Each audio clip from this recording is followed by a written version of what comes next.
एक समय की बात है, गौंतूर नाम के एक गांव में एक पंडित जी रहा करते थे। उन्होंने एक साहूकार के पास 500 रुपए यह सोचकर जमा करा दिए कि जब उनकी बेटी की शादी होगी तो ये पैसे उनके काम आएंगे।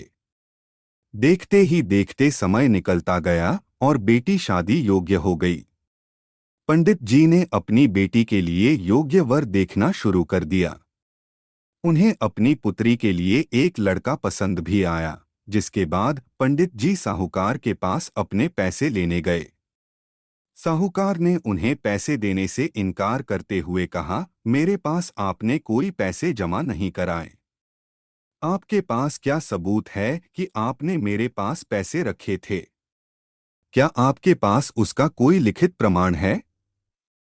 साहूकार की ये बातें सुनकर पंडित जी परेशान हो जाते हैं और वे समझ जाते हैं कि साहूकार ने उनके पैसे हड़प लिए हैं। एक दिन पंडित जी मंदिर से घर लौट रहे थे, तभी उनके दिमाग में विचार आया कि उन्हें उस साहूकार की शिकायत राजा से करनी चाहिए। हो सकता है राजा इस परेशानी का कोई हल निकाल दें।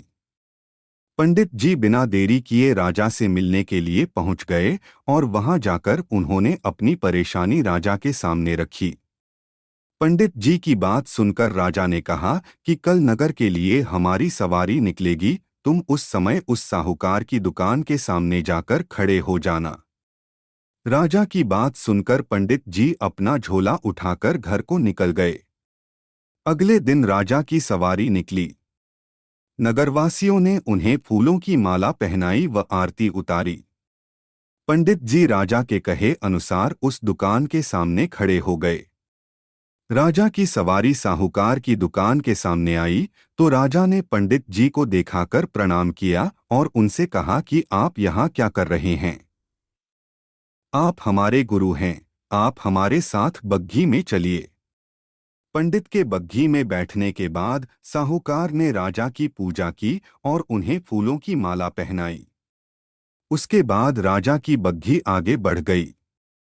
पंडित जी को कुछ दूर आगे जाने के बाद राजा ने बग्घी से उतार दिया और बोला कि मैंने अपना काम कर दिया है, अब आगे देखो क्या होता है। पंडित और राजा के संबंध को देखकर साहूकार सोच में पड़ गया और उसे घबराहट होने लगी कि कहीं पंडित उसकी शिकायत राजा से न कर दे। वह घर जाकर रात भर सो नहीं पाया।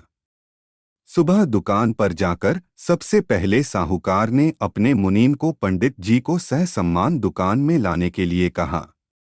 मुनीम पंडित जी को ढूंढने निकल गया। कुछ देर बाद पंडित जी उसे नगर में एक पेड़ की छांव में आराम करते हुए नजर आए। मुनीम ने पंडित जी को कहा कि साहूकार ने उनको दुकान में लेकर आने के लिए भेजा है। मुनीम पंडित जी को सम्मान के साथ दुकान लेकर जाता है। साहूकार पंडित जी को आदर सम्मान के साथ बिठाते हुए कहता है, मैंने पुराने खाते की अच्छी तरह जांच की और उसमें आपने मुझे 500 रुपए दिए थे, इसकी जानकारी मिली है। यह पैसा पीछे 10 सालों से मेरे पास जमा है, जिस वजह से इसका ब्याज मिलाकर यह 12,500 रुपए हो गए हैं। फिर साहूकार उन्हें 13,500 रुपए देता हुए कहता है कि आपकी बेटी मेरी भी बेटी की तरह है, तो ये 1,000 रुपए मेरी तरफ से उसकी शादी के लिए हैं।